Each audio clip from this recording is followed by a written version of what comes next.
What is up, everybody? Welcome back to my channel. Today we are here at Lake Julian Disc Golf Course for another Formwork Friday video. This one's going to be interesting. We've worked a lot on the backhand form, a lot on the forehand form, what we need to do, what we need to change, what we need to work on, and I'm still working on those. Now we're going to talk about putting, because it doesn't matter how good at throwing you are unless you literally ace every hole. You're going to need to putt at some point in time. So let's see what I do when I putt.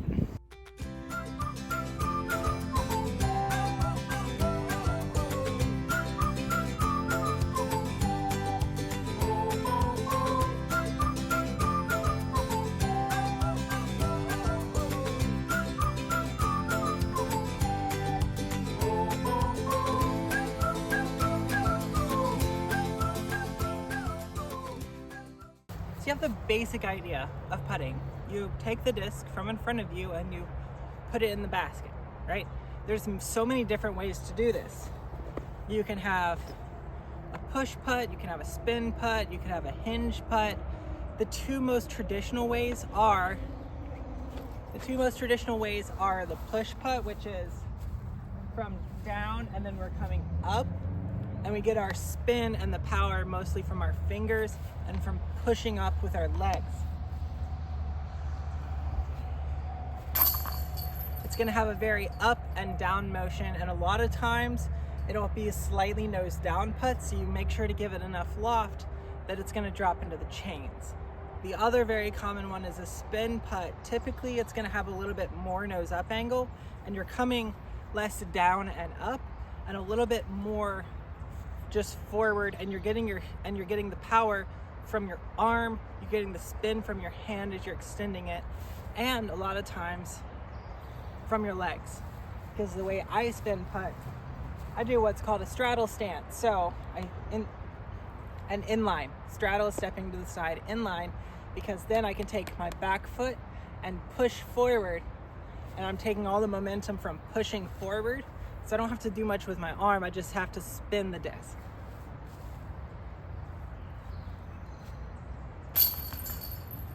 That was a little nose down.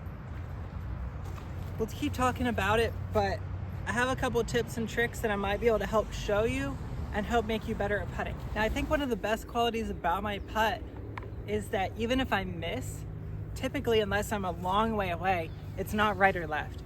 I miss either high or low, because I'm lining up my body in a way that my reach back and my putt and my follow through are all directly in line with that center pull. I want to keep them as straight and as true as possible.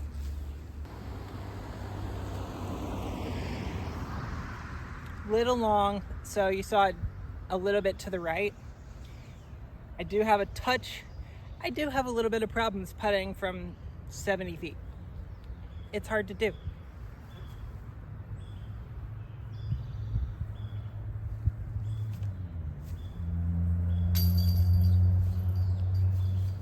But it still works, kind of. So when I'm putting with my putting form, most of what I'm doing is very, very straight, in line, try to put it directly where it needs to be, and at the last second, you go from here to there, and just doing that is, just opening your hand is enough to give it some good spin, and as long as you can keep it on the same plane, on the same level, you're going to give it spin without the wobble, which is amazing. Sometimes it happens for me, sometimes it doesn't. Depends on how tired I am usually. But also because I'm just kind of spinning a disc at the basket, I don't necessarily have to putt with putters. So when I was playing a lot last summer, I wasn't filming yet, or I wasn't filming as extensively, but what I would do is I would only play with like 4 or 5 discs, and then I would putt. If I missed one, if you make the other 3 that are in your hand, then it counts. So it's a nice little fun teaching tool. It's like, if you miss one, but you make it with the 2 different drivers that you had in your hand and also the mid-range, hey, maybe you should have made it in the first place. But it makes you better at putting, for sure. It really does. Right over the top. Right in. And I'm gonna putt with a DD. This is an 11-speed driver. See if we can make it.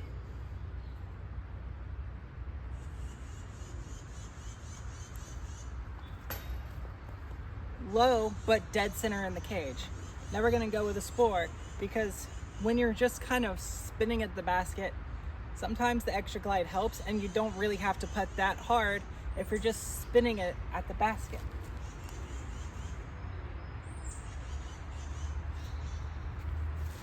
Little low, but we made 1 out of 3, meaning I need to practice more, which is what we're doing today. But also,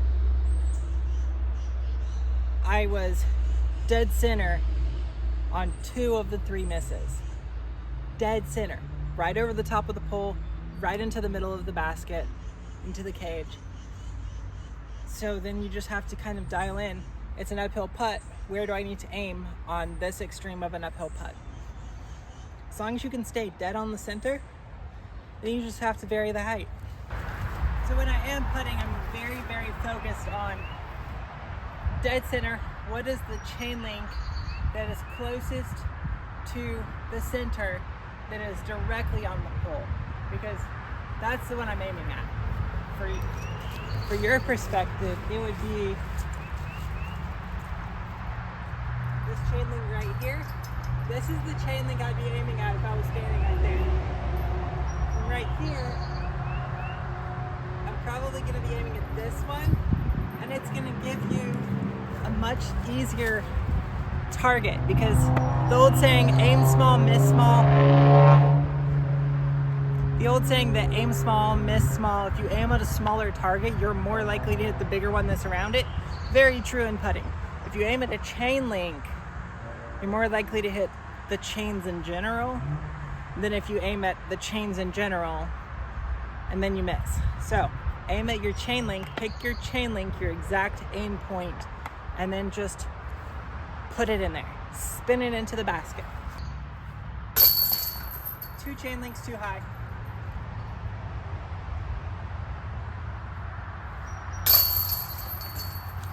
Half a centimeter low. That's what happens. You aim small, you miss small. I missed my chain link, but I hit 2 chain links up. Dead center, 2 chain links higher.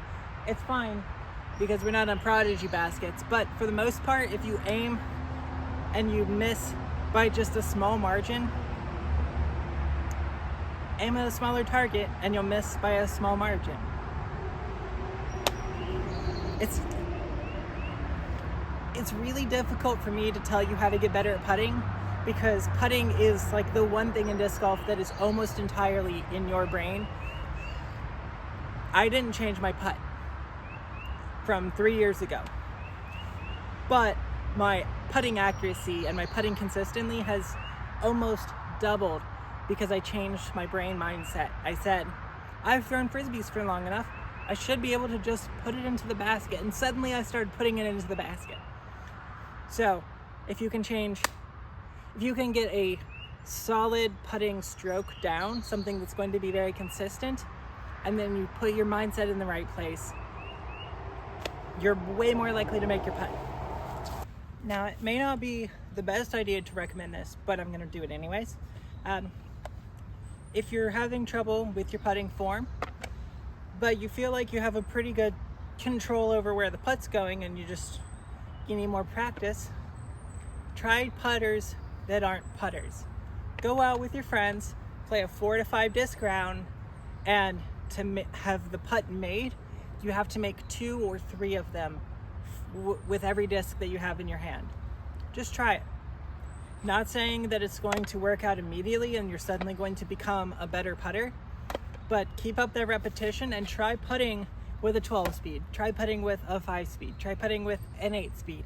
Just try all the different speeds. Just practice being as smooth and controlled as possible, and your putt is more than likely going to improve. 12 speed. Off the cage. 11 speed.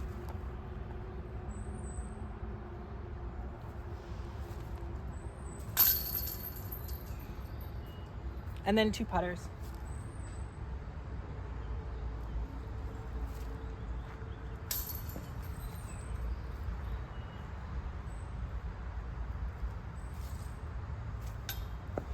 I got too used to the 12s. But yeah, work on it. Play around with it. Practice your putt.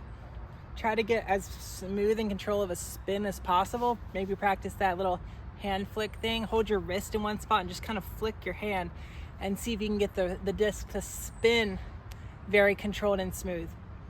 And then just start putting with everything. Putt from anywhere, from everywhere, with everything, with anything that happens to be in your hand. Just try it. I can guarantee you're gonna improve if you stick at it. It just may not be fun for the first month.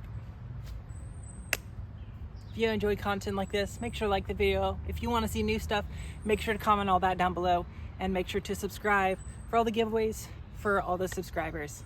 Until next time, see you out on the course.